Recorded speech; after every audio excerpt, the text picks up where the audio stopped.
শুভ সন্ধ্যা বন্ধুরা। আজকে মিক্কিকে নিয়ে একটু ছাদে হাঁটাহাঁটি করছিলাম। দেখো, মিক্কিও আমার সাথে হাঁটাহাঁটি করছে। তো সে আমাকে সঙ্গ দিচ্ছে বলতে পারো। তো অনেক সময় কিক্কিকে নিয়ে হাঁটি, আজকে মিক্কি গেল আমার সাথে ছাদে, সেও হাঁটছে আমিও হাঁটছি। দেখো বন্ধুরা, এটা হচ্ছে আমার বাগানের কলমি শাক।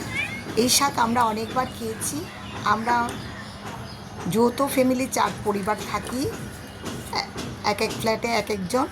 তো সবাই এক একবার করে এই কলমি শাকটা খেয়েছি। নিজের কাছে, নিজের লাগানো গাছের শাক খেতে মজাই আলাদা। দেখো, অনেকগুলো শাক হয়েছে, আবারও খাওয়ার সময় হলো।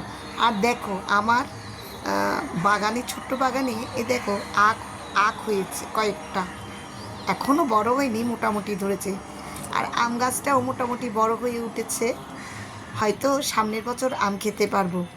দেখো বন্ধুরা, আমি হাঁটাহাঁটি করছিলাম, একটু ভিডিও ধারণ করলাম, আর তোমাদের সাথে শুভ সন্ধ্যার শুভেচ্ছা জানালাম। তোমরা সবাই ভালো থেকো। আজকের জন্য টাটা।